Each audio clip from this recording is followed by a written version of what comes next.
in the building. Y'all know what to do. Drop a 1 in the chat if you can hear me. Drop a 1 in the chat if you can see me. We made it. Man, I missed y'all yesterday. I'm not gonna lie.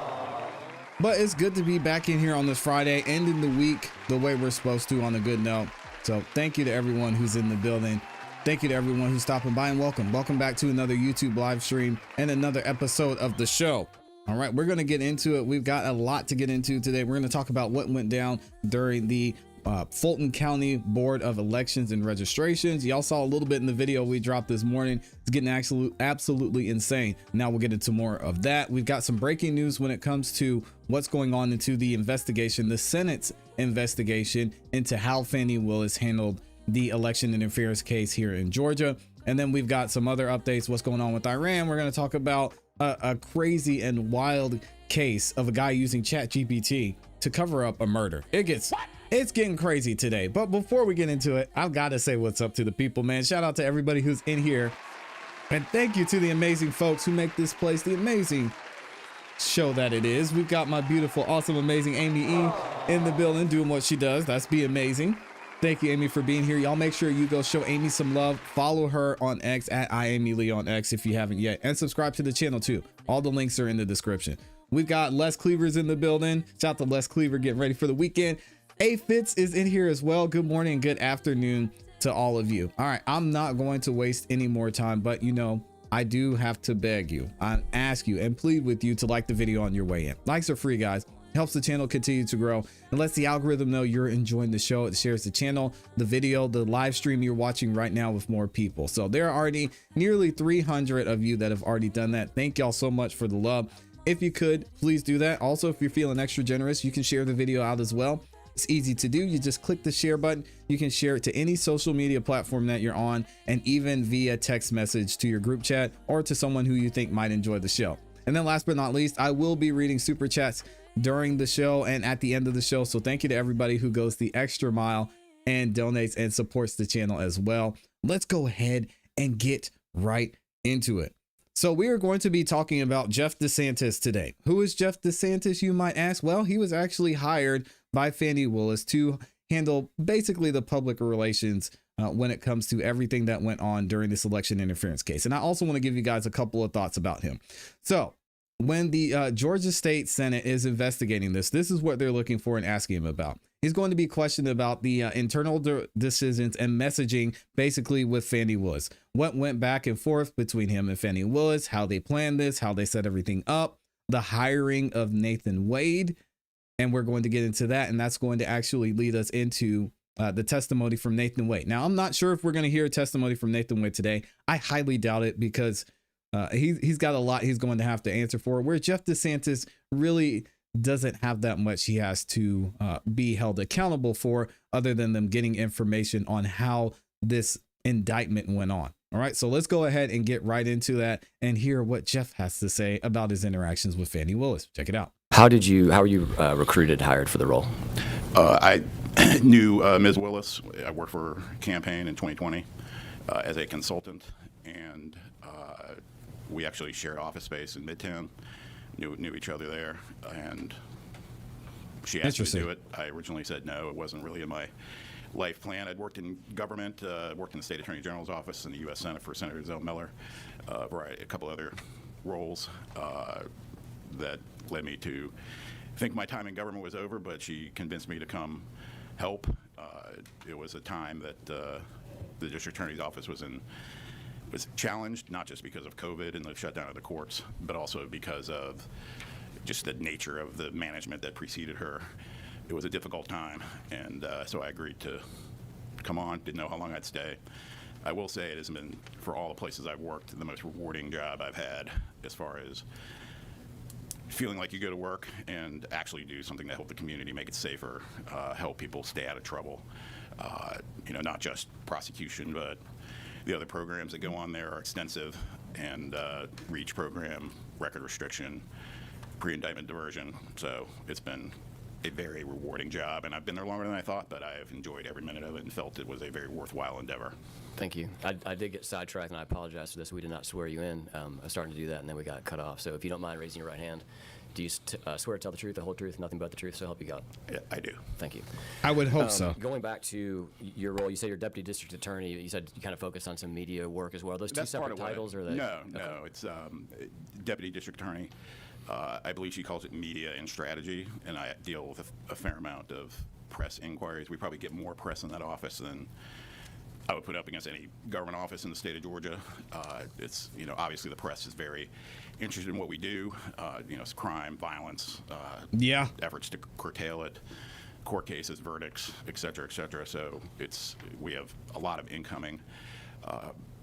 Like when I was in the Attorney General's office, having an attorney deal with press can be helpful because you can explain to reporters some concepts that might be a little more complicated than what they normally cover. Also, you have a little bit better understanding of where the line is on what you can say and what you can't say depending on the stage of a case. So she wanted an attorney to do that job. I know she talked to some folks, including one of my recommendation, but asked me to do it based on our work previously, and I agreed to do it, and I'm glad I did. And you're still a bar attorney, is that correct? Yes. Okay. Had you practiced law as a full-time Yes. endeavor before you got into campaign work and now working at the DA's office? Well, I have done both legal practice and consulting, which has involved some consulting with campaigns, some consulting with other types of organizations, but have practiced law off and on since 1994. Okay.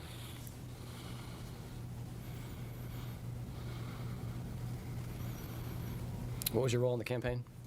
Consulting. Here we go. What's this got to do with special? He's an employee, so it doesn't do anything regarding. Yeah, just trying to lay background here, Governor. I understand that, but we're here to testify as to the issues on the hiring of special district attorneys.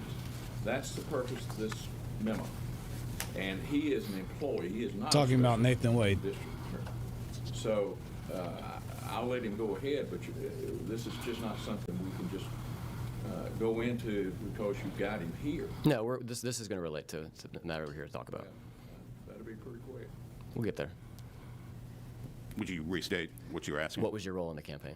I'd say general consultant. I mean, she It wasn't that complicated. had been asked to run for district attorney by people that were concerned about the condition of the office and what that meant for the community and public safety. We spoke about it. She asked me to help, and I was happy to do so. We didn't know each other well, but we knew each other a little bit, primarily from sharing office space. And your current role is full-time with the DA's office and has been the entire duration. That's a W-2 role, not a contracted role. Is that correct? I'm an employee. Okay.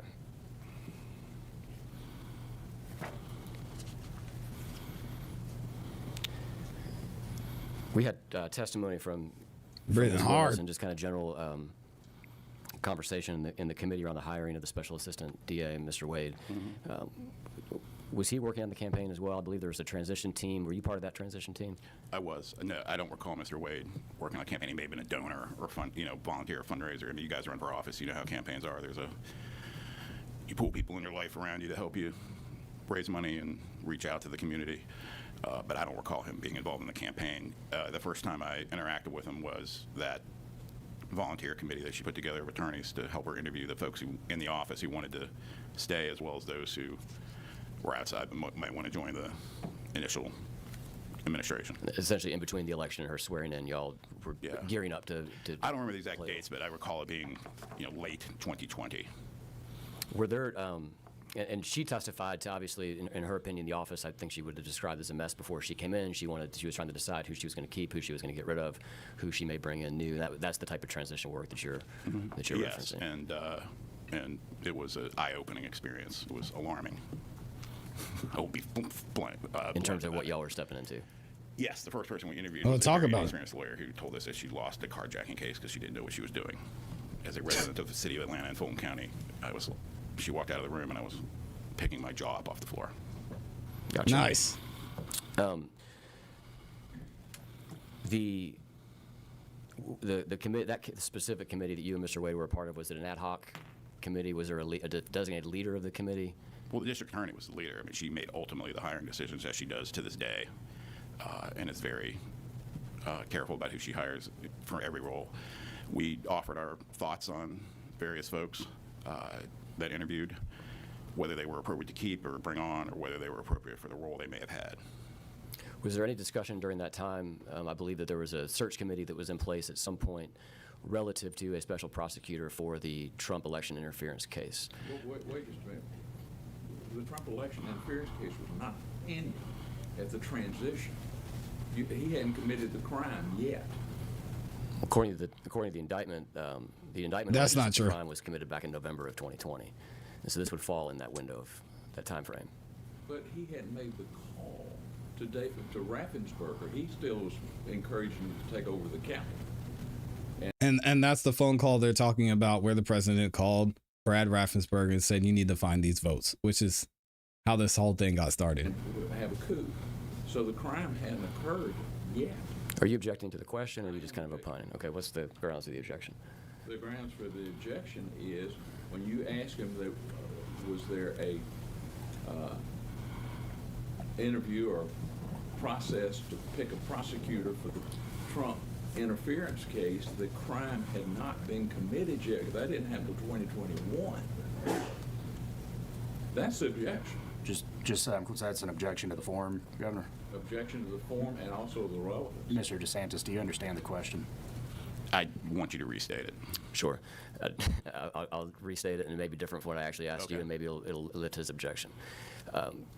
Can you give me information about what you remember as Come your on, man. conversations as it related, any conversations you were a part of with the committee, the transition team, as it related to hiring a special assistant district attorney? There were none. Okay. Every person that appeared before the committee either was a current employee wishing to stay, or a person outside the office, which was a much smaller group, wanting to join as an employee, as an ADA or deputy DA. That's as it relates to the transition team. That's the committee that was doing the interviews while she was district attorney-elect. Got it. There was a search committee that was formed as it relates to the special assistant district attorney. I'm not aware of a committee to do that. Okay. I'm not saying there wasn't one, but it wasn't something I was part of. If there wasn't, I never heard that there was a quote-unquote committee, like a formal committee of any sort. Were you part of any meetings as it related to the hiring of a special assistant district attorney? Is that something I should answer? That's an internal Interesting. internal process procedure of the office. I'm instructed not to answer. I mean, just to be, we didn't state this up front. Governor Barnes, I don't know if you want to state it, but I've been instructed not to waive any privileges that exist in the office as a prosecuting office, legal office. So I think the question was, did a conversation occur, not what were the contents of said conversation? So yes That, would be the to my answer. understanding, is not within the privileged objection of deliberative Well, that wasn't- process. I'm sorry. Are you still instructing the witness not to answer? No, but that wasn't the question. Okay. The question was, were you present, participated in a committee to choose the a special prosecutor? That's the same question. I'm not sure the difference between what you're. I guess the difference is he would be admitting to what was said during the meeting inadvertently. So a little lawyering here. Do you mind if I just ask a couple questions? I will say this, and I just checked with the governor, and you may recall he testified that the district attorney had asked him to consider serving as special counsel, special prosecutor. He being the governor? Yes. Right. Correct. The 80th governor sitting next to me. And I was in that meeting. I have known the governor for a long time. He's a magnanimous guy. We worked against each other in 2 primaries that he won. I wasn't the candidate, but he put a pretty good whipping on Lewis Massey in 1998, and Herbert Baker, my good friend, in 2010 that I also worked for. But he's a gentleman in addition to being a excellent lawyer. So I knew him, and so I was in the meeting. But beyond that, since that's been a waived point, since it's been testified in court, I'm not going to go into anything else. But I will restate what I stated earlier. I was not aware of any formal committee. I'm not saying there wasn't one, but I think you can conclude from me not being aware of it that I wasn't in the meetings. Sure. And I do just. Oh, come on. If you do want to consult with Mr. Barnes, just be aware the microphone's off. If you want me to turn, is on. Yeah, that's okay. And if you want me to Yeah. turn it off, I'm happy to do that. I mean, that was an easy one because it's already been testified. I just want to just so you're Okay, aware. that's true. And now, if there's something that comes up, can I turn it off? You or- cannot. So if you Okay. ask me to, All I right, would be will more do. than happy to do that for you. Interesting setup. You were in a meeting with Mr. Barnes, and Mr. Barnes, we did discuss that in your presence last time. Were you in any other meetings? Were you in a meeting with Mr. Wade where it was discussed, where the idea of him coming on board as the special assistant district attorney was discussed? Well, now, he can testify as to whether he was at a meeting. Correct. Any discussions? That Yeah, I won't get to that. I just want to try to establish. I just want to make sure. And I think as a first step, we got to establish the basis if there's going to be a claim of it. So that's part of it. That's it. So. No, I was not. I don't know if there was a meeting, and if there was, I was not present for it. Okay. Did you have any discussions with D.A. Willis about hiring Mr. Wade? Don't answer that. The discussions that he has internally on personnel or cases. Oh, come on, guys. Of process and procedure and are matters that are not subject to the testimony. Privileged. Why not? Counsel, is the objection as to any question relative to personnel? That's what I'm saying that your objection is stated. It is. It's not that whether, he can ask him whether he was present at a meeting, but not what was said. And the question is, I understand, were you present when there were discussions? And those you'd have to disclose whether there were discussions or not. Were you present at a meeting? Why doesn't he want him to where the answer? decision was made, such and such. You can ask him. The fact that discussions occurred, Mr. Chairman, correct me, I believe the question was, did you have a discussion regarding the hiring of Mr. Wade in this matter? Whether the discussion occurred or not, if you had a discussion generally, the contents of that discussion are separate. I believe that's an answerable question. If that's an answerable question. It's tough. It's a tough one. I don't recall discussing Mr. Wade serving as special counsel prior to being told that he was going to serve as special counsel. Hey, Woody is back. He said, I don't recall. Like Lil Woody. Are we going to get answers here? We'll have to wait and see. And the original question was with Ms. Willis. Would you extend that to include with anyone? Do you not recall Yes, having a I don't conversation recall. with anyone? I recall being told that the decision had been made. I do not recall being. Wait Okay. just a minute. Let me tell both of y'all. Wait till he finishes the question, and then wait till he finishes the answer, because the testimony is going to be jumbled on the record if Absolutely. she's one. So y'all are talking over each other. Okay, sure. Okay, go ahead. You want to Shout out re-ask to it? Bert. Sure. Volume's would low? you extend Yep. your answer that you were not part of any discussions with D.A. Willis relative to the hiring of Mr. Wade to essentially, were you part of a discussion with anyone to your knowledge prior to the hiring of Mr. Wade relative to the hiring of Mr. Wade? I don't recall having any discussion about Mr. Wade or any other candidate actually being hired I find that hard to prior to believe. being told that he had been chosen to do. To With fill the exception role. of Mr. Barnes, which you... With the exception of Mr. Correct. Barnes, yes. Okay. I do want to ask you, one of the things that we talked about in the last meeting, and as we kind of look at our funding mechanisms for district attorneys' offices from the state, that is something that's been an active part of the conversation in this committee. Obviously, we fund them through PAC, and we are actually in the appropriations process today. There's a meeting happening right now. I want you to walk me through the hiring of critical mention, I should say the contracting with critical mention, the timing of that, as you recall it, and the purpose of it. If you were the lead on that, if somebody brought that to you, if you give us kind of just general background on that, then we've got some more specific questions. Sure. Well, I'll say yes. It was my idea, and part of my duties. I mean, I did take the time to. I knew you had mentioned that you wanted to talk about this, and I went through the open government portal that the state provides, which, and my colleague has a printout of this, and I can provide it to the committee. We'd like to be included in the record that y'all are buying, the state of Georgia is buying critical mention to the governor or its competitor, the attorney general, everyone else, and so we'd like for it to be part of the record. Yeah, and I'm honestly a little surprised that this has been such a controversy, but just looking at the list here, you got the Office of the Governor, this is 2025, Department of Transportation, Georgia Forestry Commission, World Congress Center, Augusta University, Georgia Gwinnett College, several units, 2024. Same thing, and just going to what the governor said, competitors, there's TVI's, which is a competitor. The Attorney General's office has that in 2025. University of Georgia, Kennesaw State, Public Service Commission, Department of Public Health appears. Let me double check that. I have this list if you want it. Then Meltwater, which is a much more expensive version of the same service, a competitor to critical mention. Governor's office again, Lottery Corporation, Road and Tollway Authority, Public Telecommunications, University of Georgia again, several university system units. There's other agencies here. Same. I went back 3 years, or 25, 24, 23.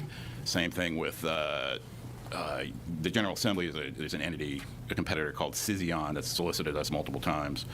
That you guys have actually spent in the last 2 years $48,971.94 on, which is about double the rate we were paying for critical mention in the 2 years we had it early. So media monitoring is an important service for any government entity that is covered. I would actually argue that it's more important, and I wish we still had it. We don't have it. We have not had it. We had it for 2 years-ish. I don't know the exact dates early on. But one, we want to know what the members of the community are seeing about the matters that we are responsible for handling. Obviously, crime being our duty, fighting crime. And Senator Counsel will know this. I mean, he's a trial lawyer.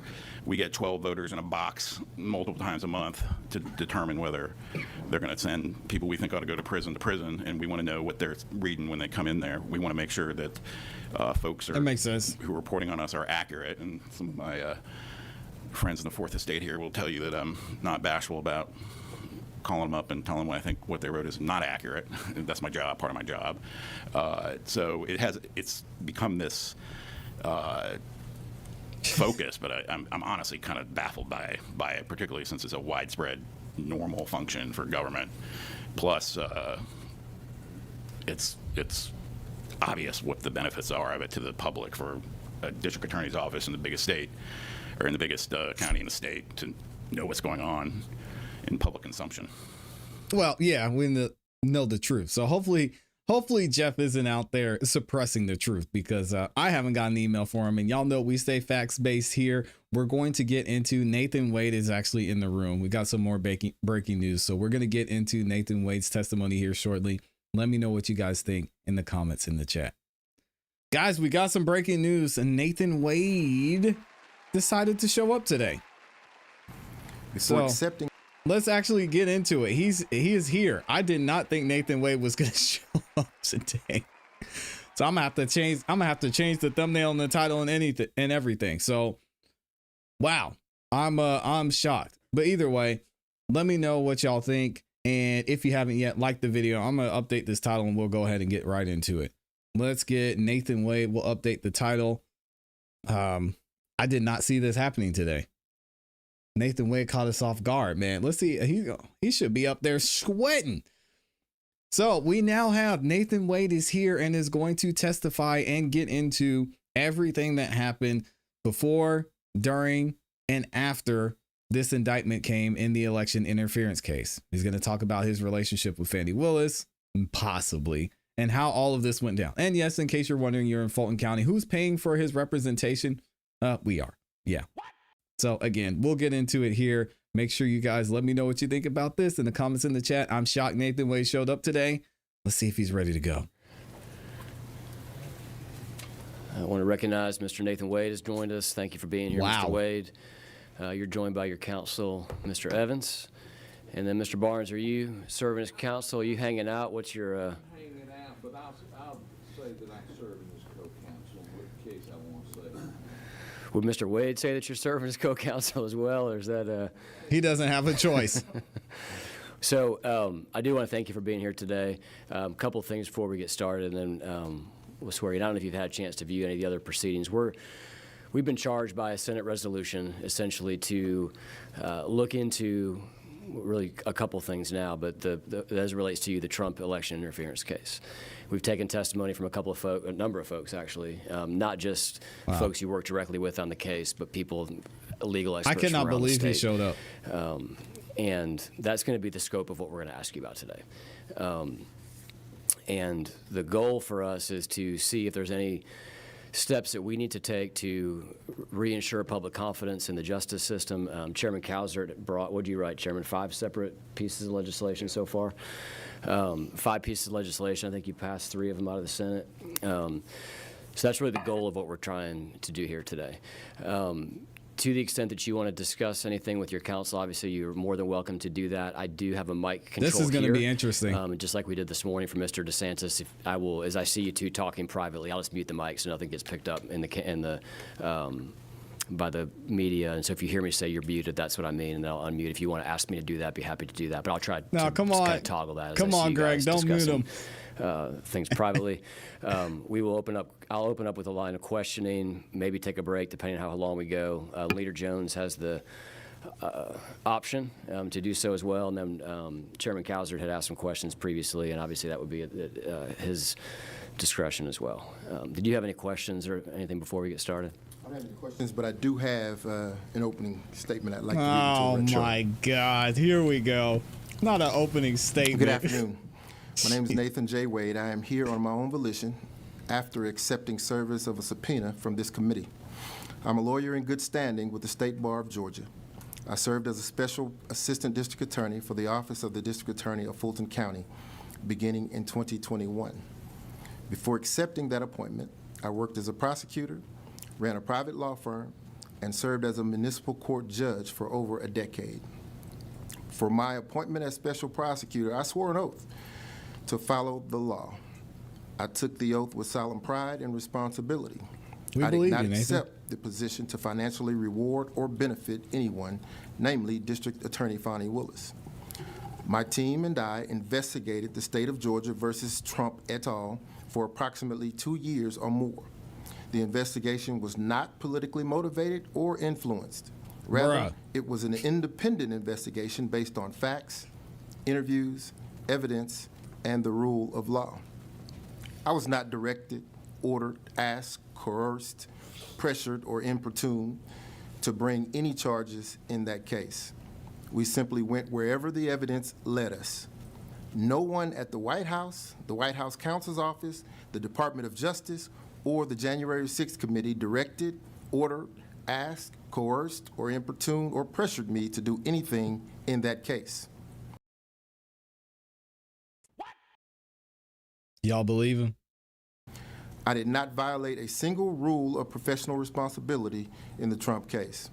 I did nothing to compromise the integrity of that investigation.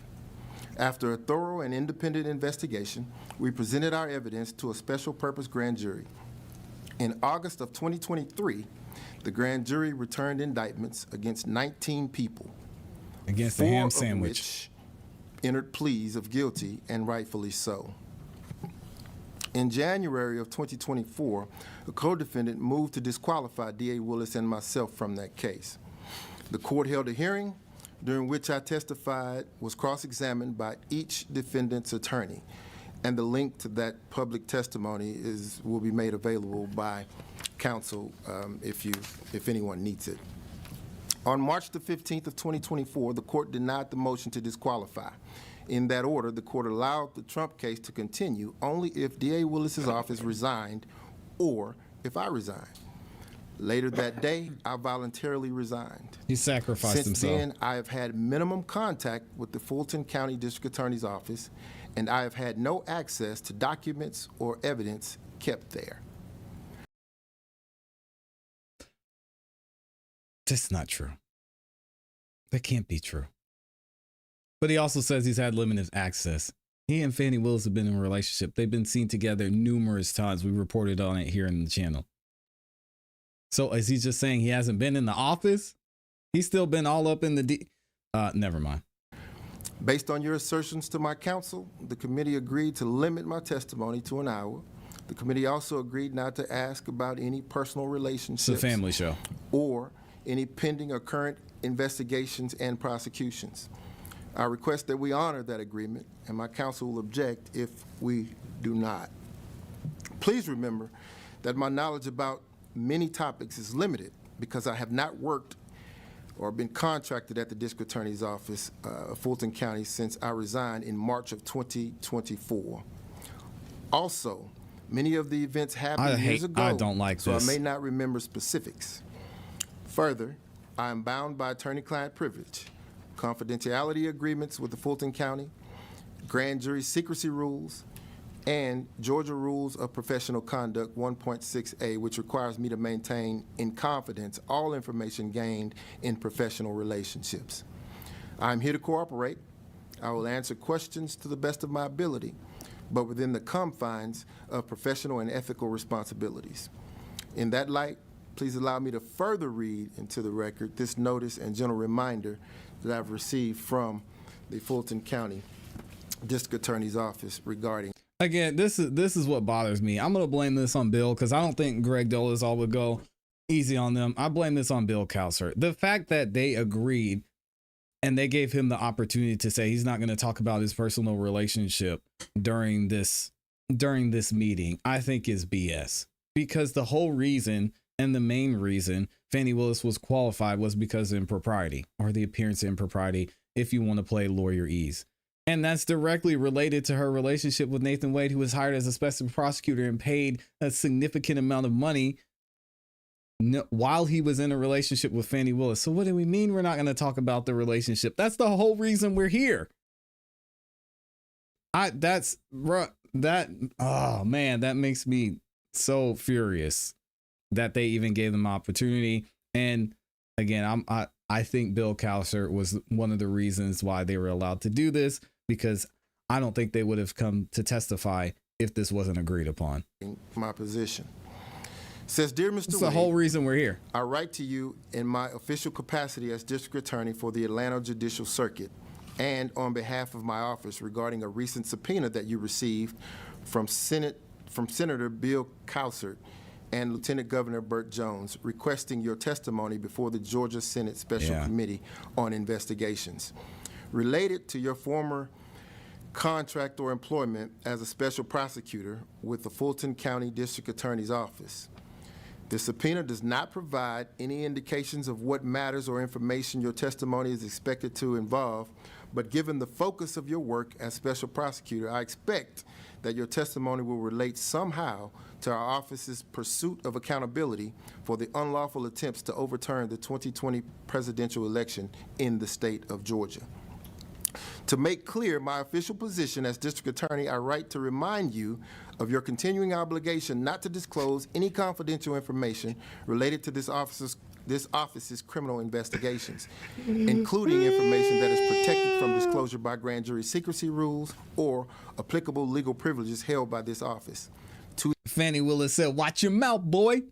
You better not go up in there telling all my business. Watch your mouth, Nathan Wade. To that end, this letter serves as formal notice that the Fulton County District Attorney's Office is asserting all applicable legal protections and privileges over information you have obtained as a contractor of this office.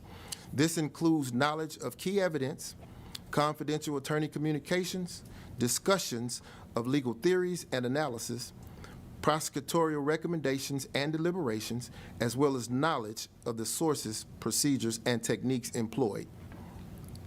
Last year, when your testimony was sought by Congressman Jim Jordan of the Judiciary Committee of the House of Representatives, I wrote you a similar letter, which I have attached. This letter serves as the same purpose. It's so awkward. And the office asserts the same protections and privileges.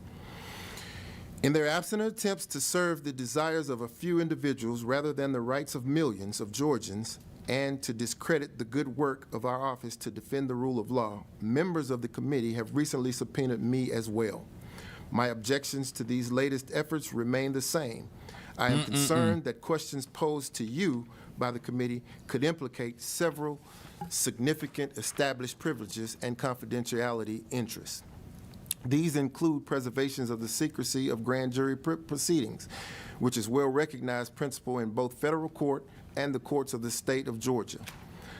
Attempts by the committee to solicit information from you about evidence in the election interference case would run afoul of these fundamental principles.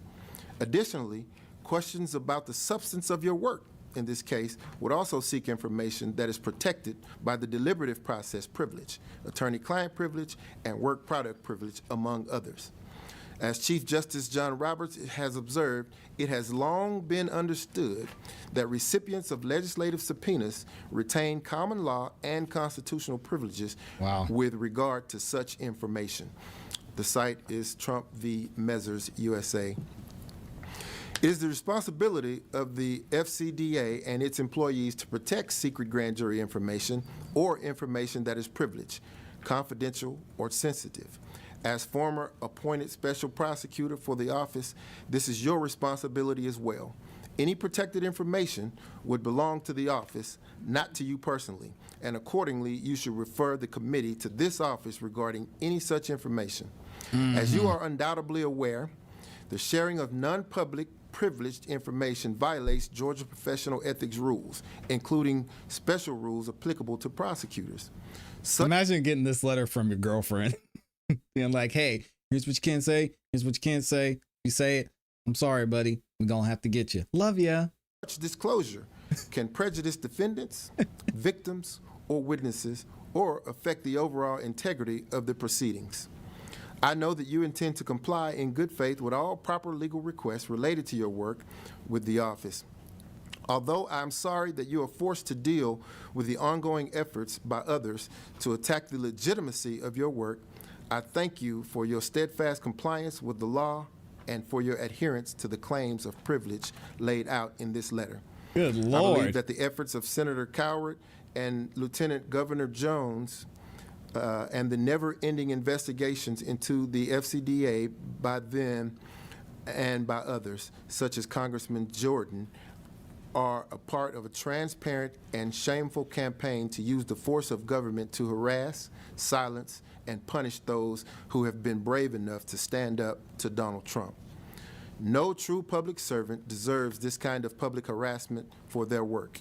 As I have previously indicated, I am grateful for your work as a special prosecutor and your commitment to the highest ideals of American democracy. Yours in service, Bonnie T. Willis, District Attorney, Atlanta Judicial Circuit. Copies of this letter will be provided this through is counsel crazy. as well. Thank you, With Mr. Wade. I stand ready to respond. I'd like to go ahead and Wow, swear you in. that if was that's a okay. lot. If you could raise your right hand, do you swear to tell the truth, the whole truth, and nothing but the truth, so help you God? I do. Thank you. I do want to clarify, and Mr. Miller, maybe you can weigh in on this. I did not believe we had agreed to a time frame for this testimony. Certainly don't want to be here longer than we need to be, but I do want to just make sure that we're all on the same page before we start with that. Yeah, not to my knowledge, I'm happy to discuss at our first break, but just for context, our earlier witness was started at about 10:30 and we were finished before noon, so I don't expect yeah. it'll be If we much go over a beyond little bit, that. that's fine. I talked to Josh Belfonte about restricting it to an hour, so. Okay. That was my understanding all along. I certainly think that I'll get through my stuff under an hour, I hope, and then we'll see. Maybe we can break and see how much time we think we have left. Mr. Wade, thank you for that opening statement. It kind of gets to a little bit of your background, and so I don't want to belabor that too much. I think some of that's also thank you, kind of been Nathan out Wade. there in the news cycle over the last couple of years. So given our time restraints, I don't want to spend a ton of time on that. I do want to just get into a couple of things that the committee's talked about over the past couple of months. But first and foremost, if you could walk me through your process of being hired. I understand that there was some taint work that was done, I think, by your firm, and then maybe a firm that you have some partners in, and then that kind of transitioned into you working on part of the transition team. If you could just lay that out for us, and then if you could get us all the way through to being appointed as special assistant district attorney, that'd kind of be as far as we want to go with that. So, no, sir, you outlined two separate processes. I had nothing to do with doing any taint work with the Fulton County District Attorney's Office. What do they call it? I'm gonna leave that one alone. This is a family show. Those contracts were held by two other lawyers. Nothing to do with myself. Okay.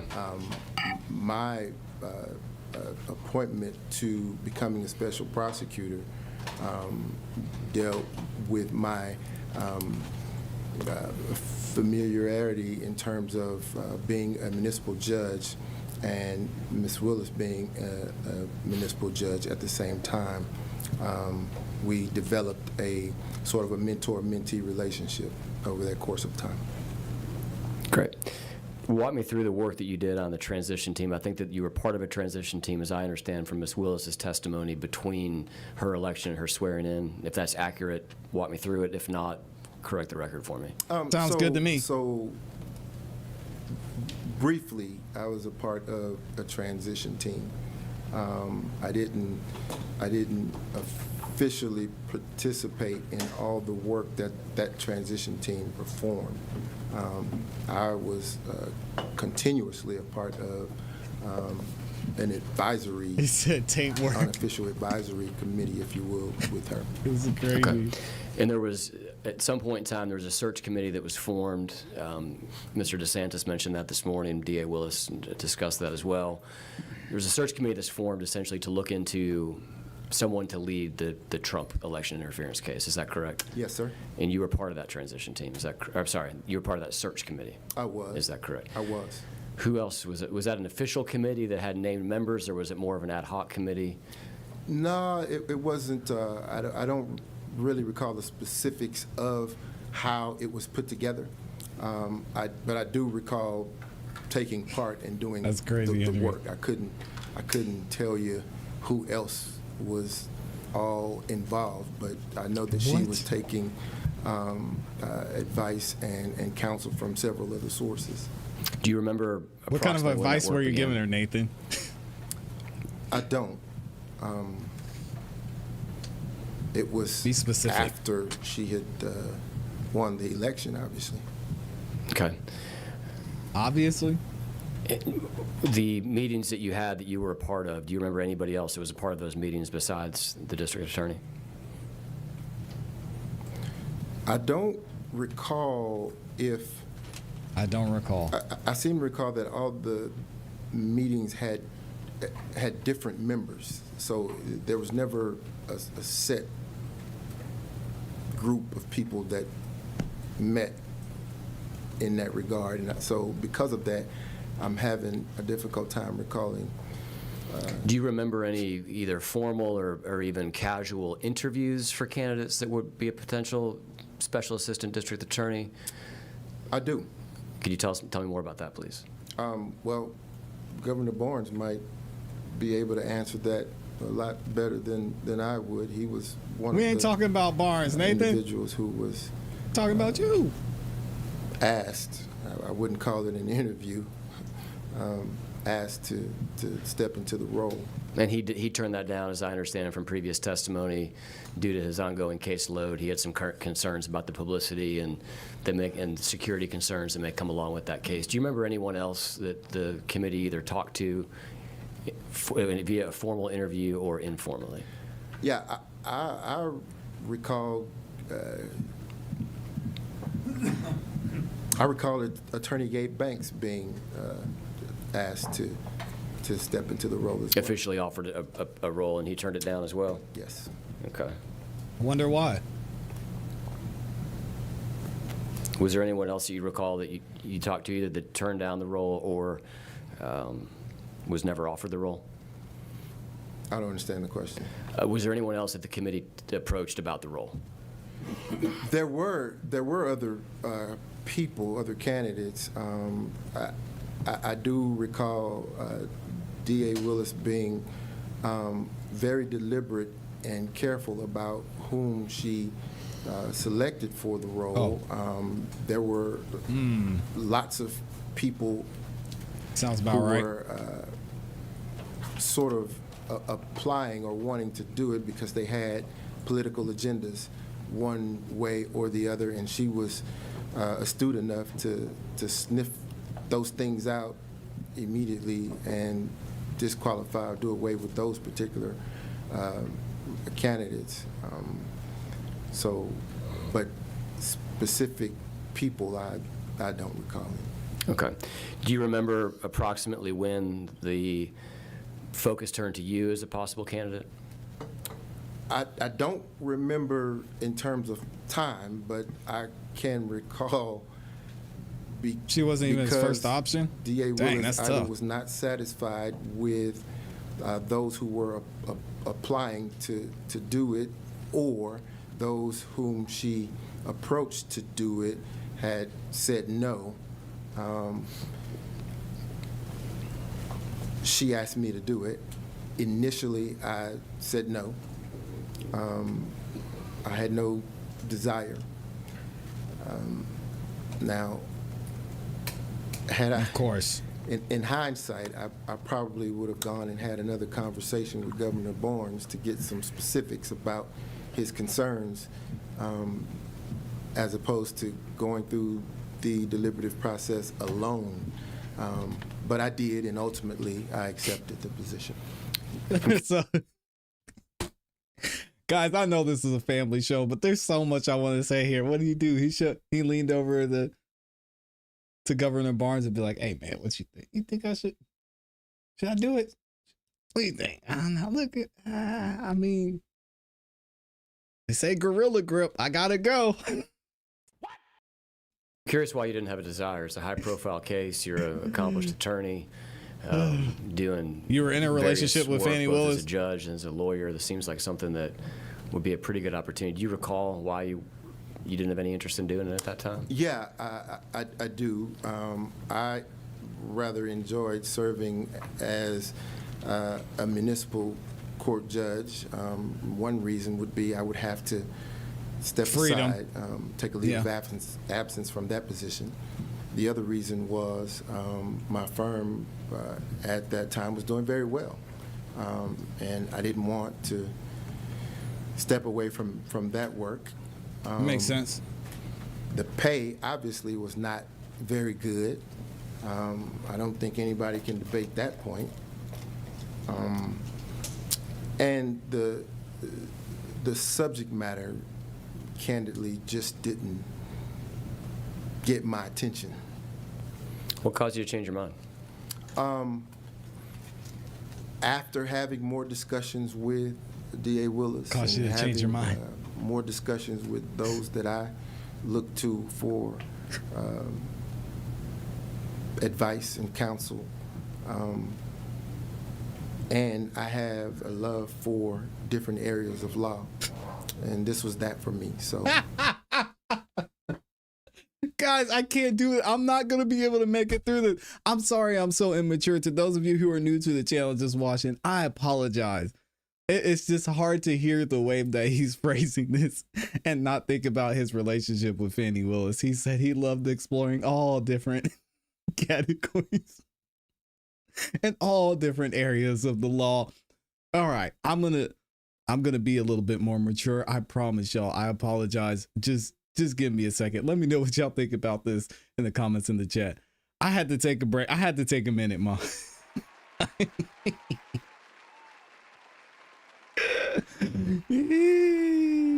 He said, you know, I love all areas of the law. I love exploring all the areas. I don't know. I got to rewind this back real quick. What did he say? I'm sorry, Nathan. I don't think anybody can debate that point.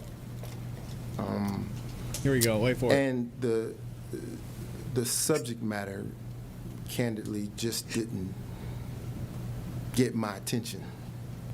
What caused you to change your mind? After having more discussions with DA Willis and having more discussions with those that I look to for advice and counsel, and I have a love for different areas of law.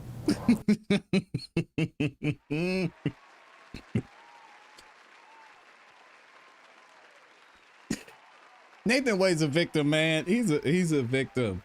Y'all stop demonizing this man. He was a victim. He took the bullet. He stepped down.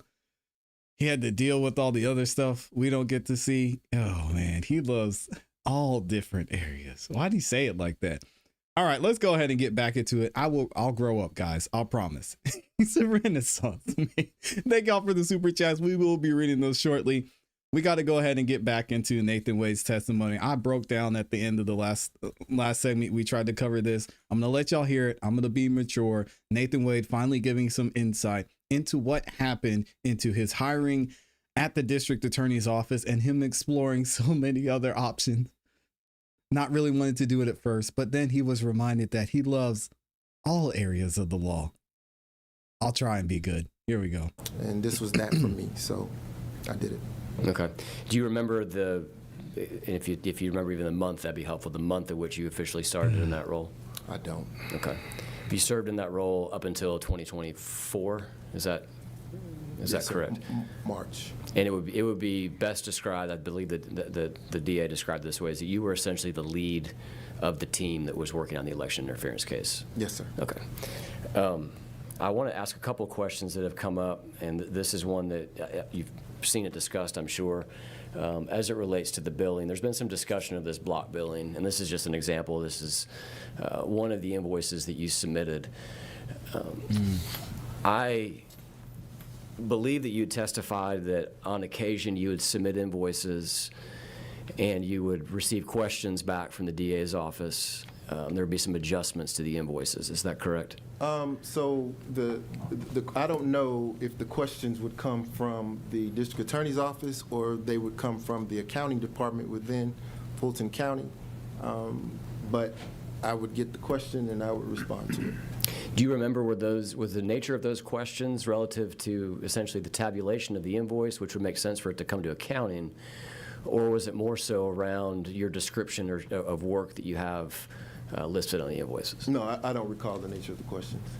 Okay.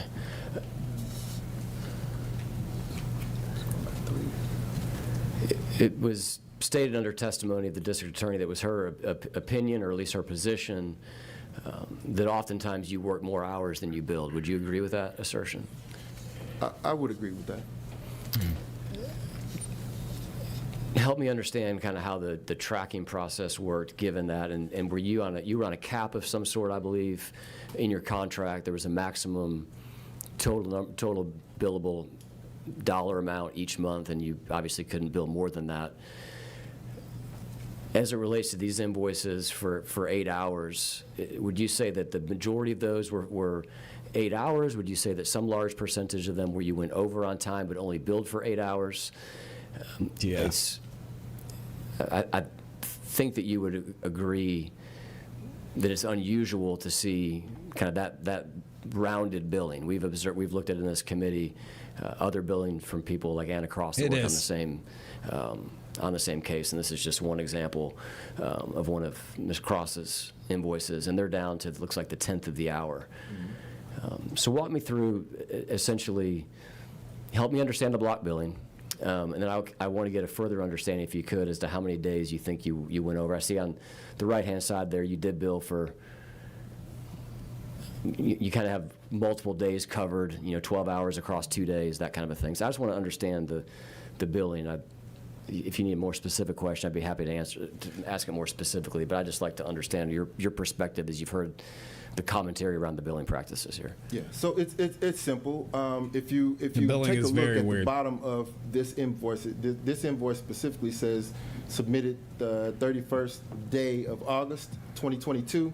Look right above that line. It says, due to billing restrictions, this invoice has been significantly truncated, which means that I was not allowed to bill over X amount of hours. So he was maxed out. That does not mean that I could complete the task. As a matter of fact, I can tell you for a fact, I could not complete any task. I'm not gonna make the it, amount of time that I was allowed to bill. So I'm gonna the have to way mute. that you see those bills, each and every one of those bills has been truncated. I'll go back to this one just because it's probably easier for us all to read.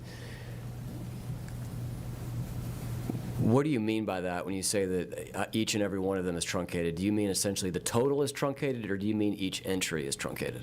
Each entry. The first entry there, you see 4-3. Now that's in 2023, and I don't remember what that was even about, candidly. But I can tell you, that if I billed 8 hours, it probably took me 16 to do it. Oh, look at Nathan Wade. He's a victim, guys. On 4/13, you're working more than 8 hours that day. 4/3, 4/4.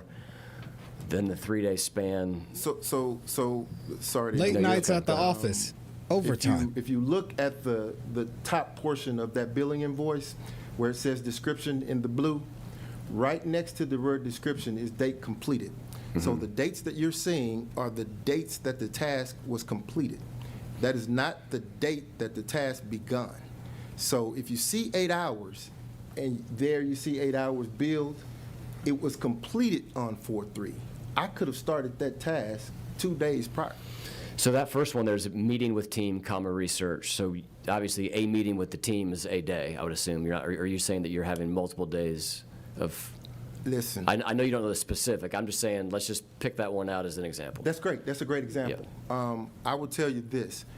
That team and I probably met in one day, probably 6 times in one day. And that's a small frame. We were constantly meeting because we had a lot of evidence and a lot of work to do. Come on, man. Yeah, that's a great example. Thank you for pointing that one out. Because for the most part, and I believe you testified to this, more or less you were going into an office. You weren't working from a Cobb County, Marietta office. You were working out of some office. I know we won't disclose the location, but there was an office where you were going to work where the rest of the team was working out of. Absolutely. Okay. Great.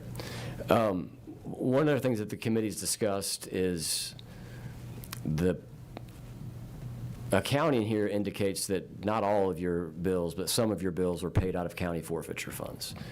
We've taken testimony as a committee around the use of forfeiture funds. Did you have any knowledge that you were being paid out of forfeiture funds? I don't even know what forfeiture funds are, sir. Okay. So forfeiture funds there's a split, as I understand it, where essentially criminals have their property seized, that property is sold, that a percentage of that money goes to a sheriff's office, the bulk actually of that money goes to a sheriff's office. Was it 10%, Mr. Chairman? Flows down to the DA's office. It was, there's some examples here where you're paid out This of, is embarrassing. Out of Fund 100, which is the general fund, and then some that was the forfeiture funds. I didn't know if you were a part of any conversation around different sources of funds, or if you were just sending an invoice and a check came in whenever it came in, and obviously you're not reviewing that check probably to see a fund number on it. So, first and foremost, I have no knowledge of what this document is. I've never seen it. Secondly, once I submit an invoice, if there's not a question about the invoice, I expect payment. Now, albeit when I received the payment, it was most of the time 2 or 3 months later. So I have no clue where the funds came from, what fund was used. Young Thug, shout out to Young Thug. Do you recall one thing that we received testimony on from somebody who works with PAC, I believe, was that one of the limitations that he referenced as it relates to forfeiture funds is you're not supposed to be able to pay anyone more than the prevailing rate of a county employee. And that's about $75 or $80 an hour in that ballpark for the district attorney's office hourly rate for a county employee. Obviously, your contractor rate was more than that. Was there any conversation that you recall about a need to adjust a rate because you were being paid out of forfeiture funds? Never. Okay. Now, I have a need to adjust my rate. Obviously, I'd like to be paid at my normal hourly rate, not the pennies that I was paid, but never. Okay. You testified, I believe, to Mr. Jordan's committee. Is that correct? Congressman Jordan's. Yes. And there was some testimony there. Here we go. Relative to Bring the the heat. start of the date of the search committee. And we've kind of gone around it on this a couple of times, but I do just want to understand it because I think that your testimony They'll take a break. seems to indicate that those conversations were taking place. Sorry, what are we looking at here? This is a section of the, I guess it was a deposition before Mr. Jordan's committee. Back in 2024, I believe was the date of that. And really what I wanted to get to was here. I don't know if you signed it. No. You want me to pull up the full document? I can pull the full document if that's easier. I just pulled a screenshot here. Come on, Greg, get to the question. We know what you're going to ask. But you were asked, and Did so the he search lie? committee, you said that began when DA Willis took office on January 1st, 2021. Is that correct? Yes. And there was outreach to you to be part of the search committee prior to January 1, 2021. Absolutely. When did that start? Sometime after the election, but prior to her taking office. Now, you told us today that it was sometime after the election. So that's consistent. Is it your recollection that it was also prior to her taking office that the search committee? So I'm going to need some context here because No, you're not, Nathan. Come on, and I dude. don't know if anyone has shared this with you. She had actually formed several search committees. There were committees to fill her office staff. Are you referring to that? So we're gonna No, play. I'll We're pull gonna up play the a lawyer. context for you here. It's gonna be a Good little bit harder Lord. for me to do it, but let me just try to get this over on the screen here. You know where this is going, Nathan. Come on, man.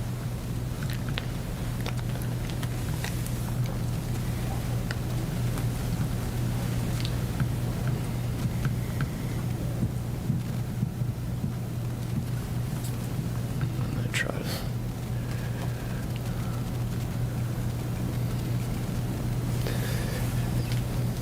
This top part actually is you talking about the interesting legal issues with the case and kind of what we just covered. And so the search committee, you said the DA, this is what I just read, you said DA Willis took office on January 1st, is that correct? Yes. And was there outreach to you to be part of the search committee prior to January 1st? Let's go up to see what search committee we're talking about. So January 1st, I was part of the search committee for the newly elected district attorney, and we were tasked with trying to identify someone who would serve as lead counsel on the election interference case. The goal or trick was to make certain that the individual selected was one who had no axe to grind, if you will, which you just said the same thing here. This was 3 to 5 literally candidates everybody. said the same thing here. You referenced Mr. Barnes, so we cover all of that. So we're in the context here of the search committee for someone to lead the special, the Trump election interference case. You said it, Nathan. And so you What's talk the about question, man? people turning it down. Governor Barnes turns it down. You reference same thing you just did. You didn't give enough credence to his warnings. And so the search committee that you said began when DA Willis took office on January 1st, is that correct? Yes. And there was outreach to you to be part of the search committee prior to January 1st, 2021. Absolutely. And when did it start? Sometime after the election, but prior to her taking office. Okay, so between the election, and you're referring to November 2020 election, is that correct? Yes, ma'am. So when you had the conversation with individuals, you said on multiple occasions, you said no, and turned their positions down. Who were those conversations with? And so I want to go back up to this, and the question I want to get back to is, you testified today that you had, it was sometime after the election that you were part of the search committee for the election interference case. You mentioned here as well that that was prior to her taking office. Is that still what your recollection is? So, and I think she's answered this for you. You can't form a committee before an actual act has occurred. Respectfully, Yes, you can. I just don't think that what you're driving at is possible. Which act did it occur? Because the indictment states that the conspiracy started in November of 2020. The Trump electors met at the Capitol in December of 2020, which that was in the time period between the election and her taking office on January 1st. Obviously, the electors being here was news. I think most people knew that had happened. Certainly was controversial. So the phone call that happened on January 2nd obviously happened after she was sworn in, but the actual reason that a lot of these people were indicted did indeed happen before she took office. Are you telling me that, or what are we? What is Well, I want to It's establish what the indictment those says. facts. I would ask if you would disagree with any of those facts, and then given that, because your assertion essentially was that nothing had happened until after she was sworn in, and I would actually respectfully say that according to the indictment, it was actually the assertion of the indictment that things did begin before she was sworn in. Okay. So did the conversation happen relative to a search committee before she took office? I don't recall. You don't, I'm sorry? I don't recall. Don't recall, okay. I'll try to get back to this view here. Thanks for indulging me on that. Yes, sir. Insane.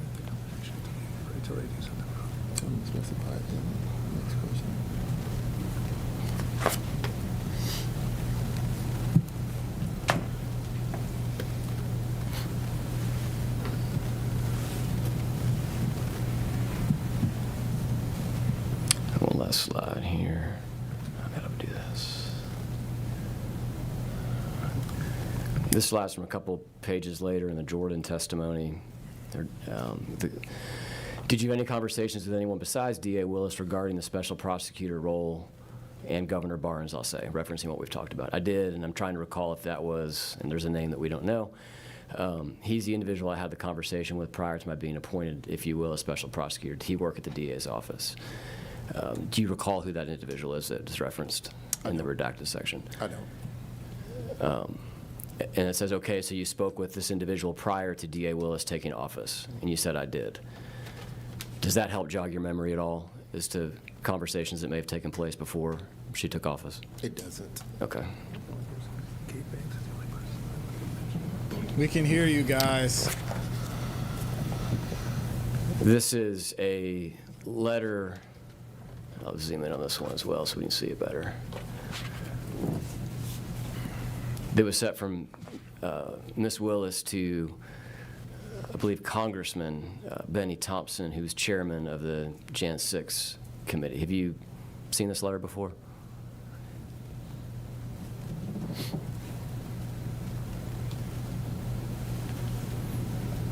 It says 2021 on it. I'm sorry, is that what I said, or I forget what I said? Well, no, I'm just Okay. going through the process in my mind. It says 2021 on it. I can't remember.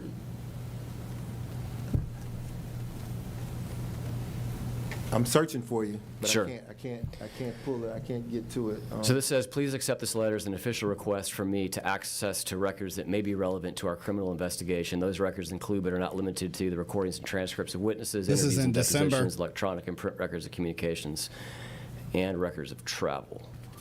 This is in December. Do you recall there being conversations within the office relative to asking the Jan 6 committee for help relative to any of the things that I just read off of that list there? I don't recall. Okay. Here we go. And that, you're right, that was December of 2021. This here, I'll zoom in so we can see this better. Bottom, this is an invoice from 5 months later for a team meeting. Looks like a colon there. Conf with Jan 6, research and legal issues to prep what I assume is a shorthand there for interview. Do you remember a conference call that you had with the January 6th committee in April of 2022? I do not. Okay. Now, certainly, I'm not saying that it didn't happen. I'm just saying I don't remember the call. Sorry, hang on a second. I'm sorry, Mr. Wick, can you repeat that? It was... Sure. I said certainly I'm not implying that it didn't happen. What I'm saying is I don't remember the call. Sure. Do you remember any calls that you had with the Jan 6 committee? Nope. Do you remember any meetings you had with the Jan 6 committee? I don't. Okay. So we're not going to talk about Fannie Willis's and his and Fannie Willis's relationship. He doesn't recall any conversations he had with the J6 committee. Somewhere we're going to find out. We're going to find out. Somebody's going to talk. Who's it going to be? Are we going to have to bring Kamala Harris in here? I mean, I know this isn't the Georgia Senate Committee's job in this instance, but we're going to have to call the DOJ again, the FBI, somebody, because you don't recall any of these conversations. $6,000 it cost me.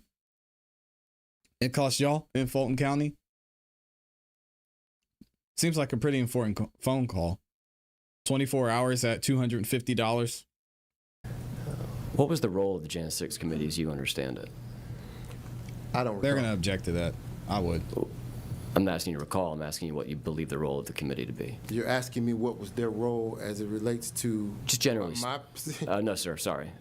I'll refine the question as it refers to their existence. Well, I didn't work with the January 6th Move on, committee, Greg. so This is a bad whatever question. their role as defined by their organizers or statute is independent of anything that I would have ever done. So I don't want to sit and try and define what they were charged with doing because I had nothing to do with it. Okay. Next question.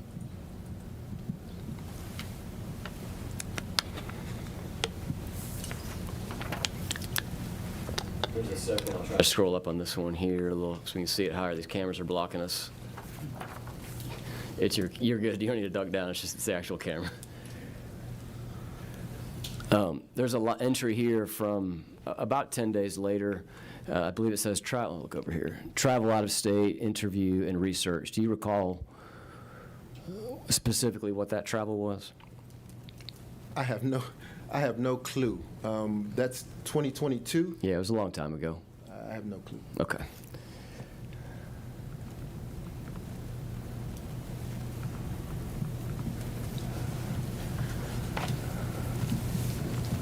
I want to show you a Politico article here. Have you seen this article here before?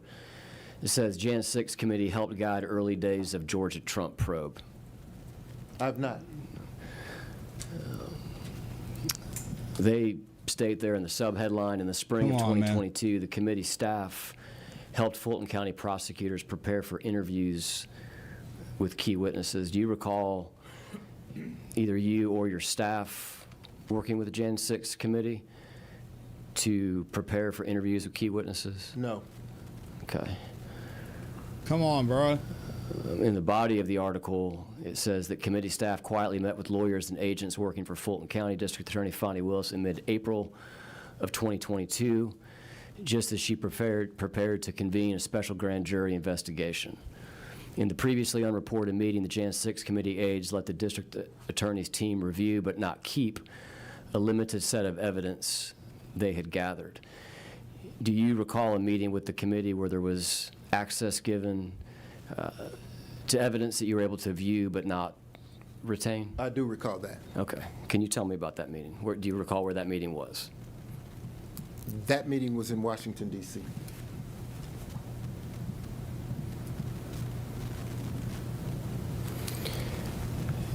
Do you recall if that was the meeting that is billed for here, now that you're? I don't. Okay. Seems to be in the same time frame. That trip happened in April. So obviously it says spring of 2022 here. So that was in Washington, D.C. Who went to D.C. with you on that trip?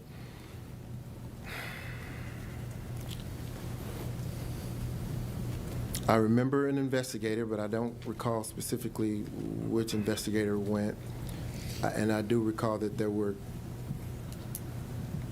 maybe 3 lawyers from the team, but I don't recall specifically who they were. And that investigator would be from your team as well, one of the 5 to 10 people y'all worked with. So 3 lawyers, maybe 1 investigator. Who did y'all meet with there? Do you remember? Nope. An attorney. Do you recall who the attorney was working for? I do not recall her name. You know it was a female. Can we mute this for 1 second? Yes, sir. Uh-oh. Got him. Guys, when is it Nathan? Just come on, man. Come on. We don't have to do this. Why isn't he being honest? We can look at the timeline.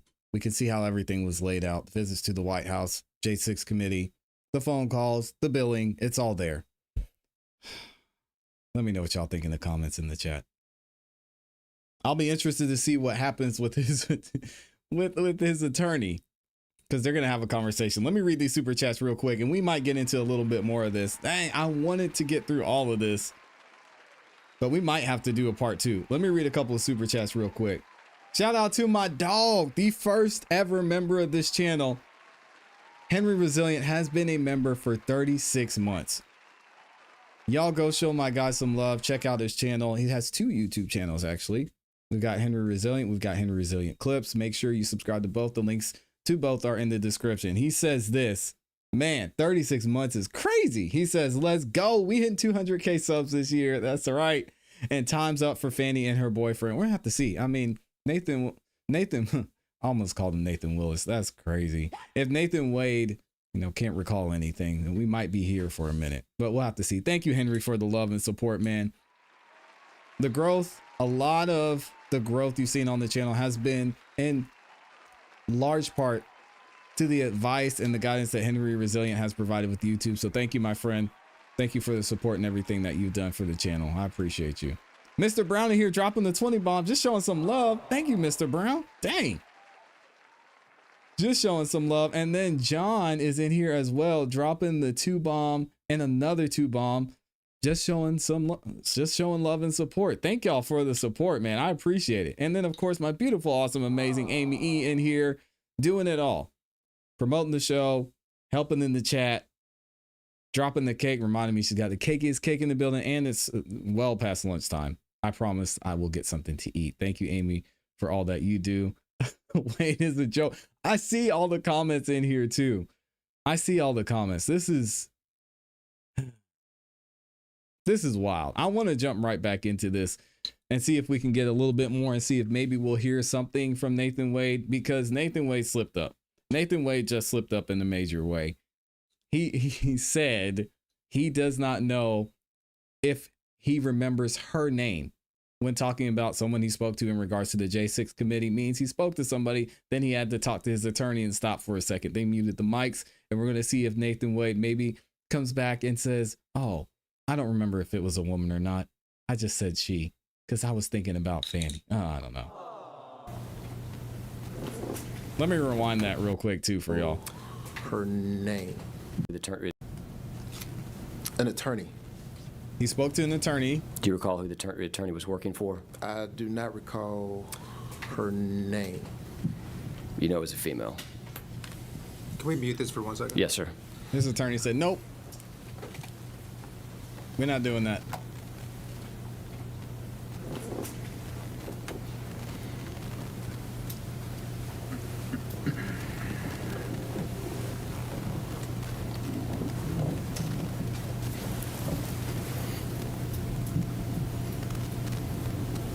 No good. Okay. So, point of clarification. Yes, sir. Meeting with this lawyer, the young lady, she was not a member of that committee. Oh, there it is. And she was an attorney working for the committee? I don't know who employed her, but that's who we met with and had the conversations. Was there anyone else besides this attorney and your staff that was at this meeting? I don't remember anyone else. Okay. So this lawyer, you said essentially showed y'all evidence, not helped, but showed you guys evidence that had been gathered and did not allow you to retain that evidence. Is that correct? That's correct. Okay. Do you recall the evidence that she provided to you? I don't. Okay. Y'all said it was Do you recall Kamala. what interviews that followed that evidence was relative to? I don't. Okay. How long was that meeting? Was it multiple days? Was it one day? I'm sure if you go back to the billing, it might tell you if that's. If this is we don't know if this is the entry or not, but if it was, I'm assuming this travel out of state probably has a good chance of being that, because there's not too much travel out of state that you billed for. So this would appear to be 3 total days. You billed 16 hours, so it's not 3 full days. Does that help jog your memory on how long that meeting may have been? Oh, it doesn't. No, Okay.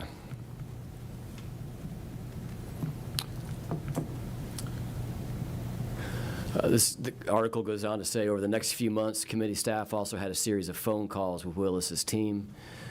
They answered the prosecutor's questions and shared insights on matters like Trump's false electors gambit and his efforts to pursue Georgia Secretary of State Brad Raffensperger.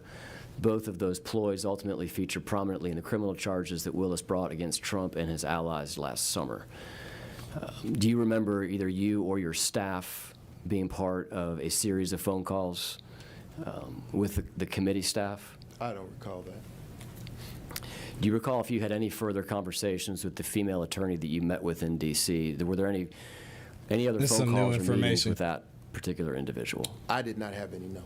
Okay. Are you aware whether your staff had anyone working on that? When I say your staff, I'll use that loosely, your team that you were leading. I understand. I'm not sure. You're not sure if they did. Okay. And you do not know whether there were any phone calls with anyone else from the committee staff. Is that correct? I don't understand the question. Yeah, you do. The article here says the committee staff had a series of phone calls with your team. I just want to just make sure you do not recall whether your team had any further phone calls with any of the other committee staff. No, sir. By Jan 6 committee staff. I don't know that it happened or did or didn't happen. I don't know. It says the contacts between the committee and Willis's team also help prepare prosecutors for interviews with key witnesses. Do you agree with that characterization? I don't. You do not agree with that characterization? No. Okay.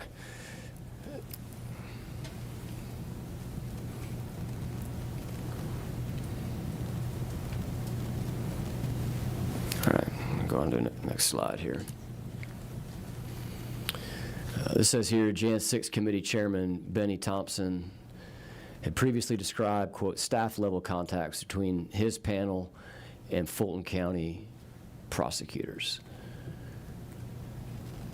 Does that help you remember any other staff-level contacts that were not inclusive of that one meeting with the attorney? No, sir. Okay.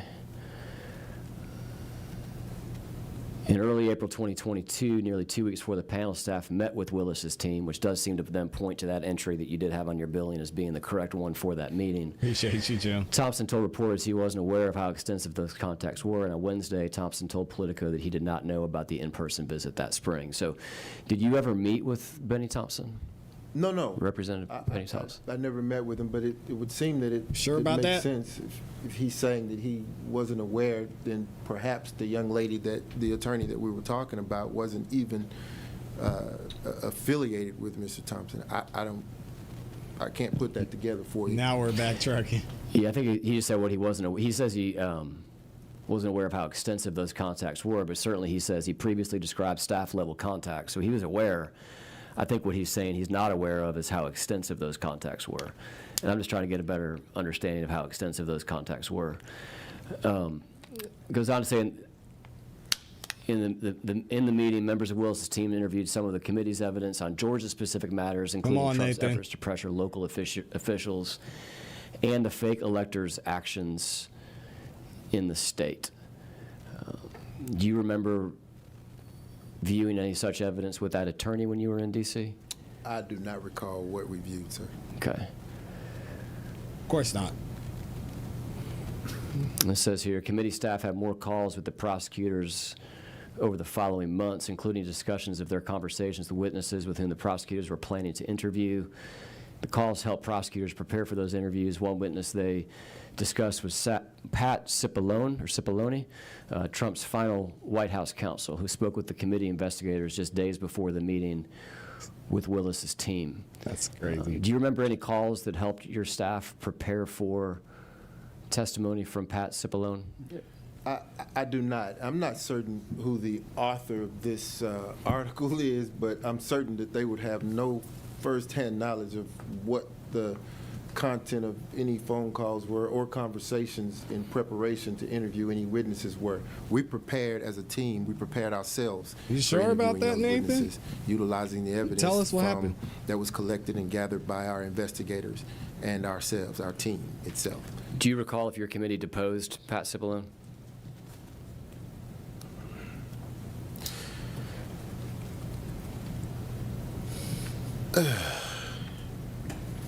I'm struggling to. I mean, I recall You are struggling, sir. Yes. there we being agree. some discussion around it. I don't specifically recall whether we interviewed Cipalone or not. Did you sit in on most of the interviews or depositions? All of them. All of them. So if there was an interview or deposition with the president's White House counsel, that you would have sat in on that. I would have. Do you recall that, if that happened or not? I don't. Okay. I'll go to our next slide here. The mic is not muted, sir. Chill out. I'll unmute y'all. Or sorry, you're muted.